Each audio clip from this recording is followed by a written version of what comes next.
Do I really need an introduction? Sentinels did it, baby. Give me that title card.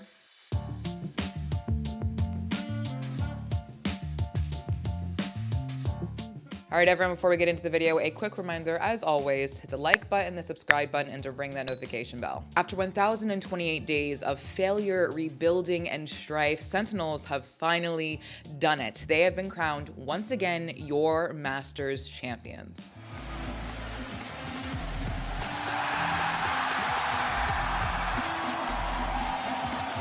The tournament had 8 teams, 2 from each region: Americas, EMEA, Pacific, and China. This time, it was a Swiss stage into a more classic double elim playoff bracket. Zekken tied the international kill record with 101 kills. Sassy became the only player to lift both a Masters and Champions trophy, and Tens got his second Masters trophy. All of this to say, Sentinels have the proof to say that they are currently the best team in the world, and to make it out of a region that is hyper competitive and at a similar skill level, I would venture to say that the Americas is the best region in the world. But in the midst of all of this history making, it wasn't all just sunshine and rainbows for the boys to make it here. Sentinels had an extremely dominant Swiss stage, going 2-0 with victories over Team Heretics and Carmine Corps. So after the Swiss stage, they had to beat Loud, a team that they had beaten, but a team that had beaten them before. But they got the job done and moved forward in the playoffs. Next came Gen.G, a team that was making a name for themselves in Madrid by being in fantastic shape. We had faith in our boys. Unfortunately, this is where Sentinels just looked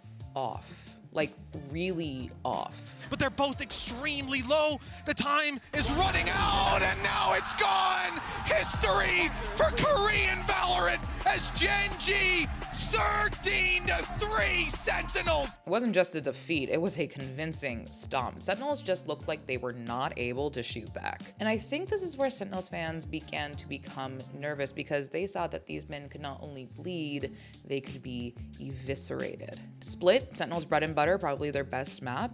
Fans and viewers watched as they just completely fell apart. Gen.G had their number. Sentinels had to scrap it out with Paper Rex in the lower bracket finals to stay alive. A 3-1 victory saw them move forward to the grand finals, where Gen.G was waiting for them. They hoped to be the first team from the Pacific region to lift a trophy, after making history as the first Korean team to make it to the grand finals. Not only did they have the drive, they had the advantage. Coming from the upper bracket, Gen.G got the first 2 map bans and first map pick, and we know that matches can be won or lost in the map selection. Be it watch parties of former seasoned competitors know exactly what makes this game and these players tick, fans from across the world, or even just their loved ones. All eyes were on Sentinels. Trepidation, apprehensiveness, cynicism. Sentinels fans woke up on March 24th with these feelings and more. Sentinels had one shot while at a disadvantage to bring that trophy home.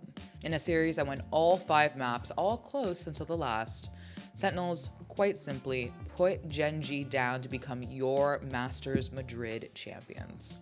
But how much can one man do? First one found, second one not there.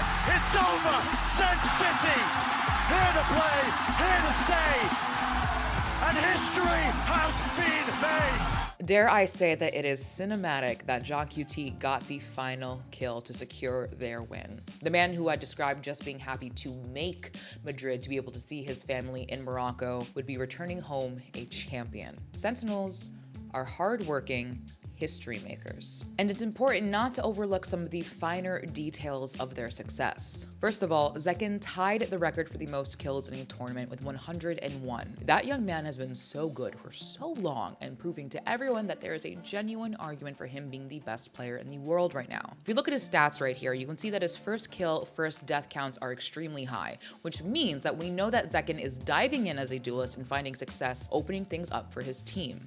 Playing it onto Heaven, satchel forwards, cuts up the angle, flash repeat, no, not through main! Adjustment necessary, and Zekken comes up with the goods and more! They also brought us the most watched Valorant game of all time. We literally haven't seen numbers this high since 2022 champions. Sure, they bring the numbers, but what I really love about Sentinels are their macro plays, aka the big idea. I remember talking to Kaplan briefly before an interview back in LA, and he made an offhand comment to me about how you need to play a certain map a certain way. No leaks.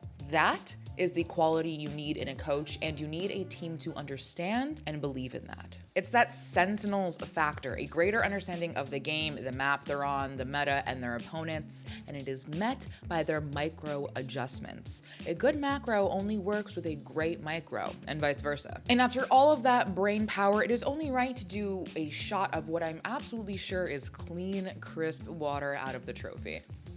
Or maybe hopium. Yeah, buddy! Yeah!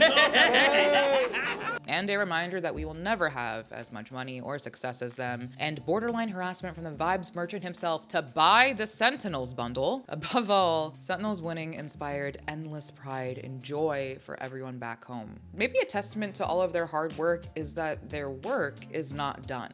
In a little over a week, Stage 1 begins, and their first opponent is 100 Thieves, a team that has been waiting and watching for their chance to strike. And with Stage 1 beginning, that means the boys will have to go through the gauntlet all over again to qualify for the next Masters event in Shanghai. No points are carrying over, it's back to the grind all over again. But if anything, these boys are a testament to that grind and never giving up despite whatever is thrown at you. Irregardless of any of their personal stories, memes, etc., all of their journeys come down to one very simple idea. When asked how much they would be willing to sacrifice for a slim chance at glory, you can tell that every single one of them said everything.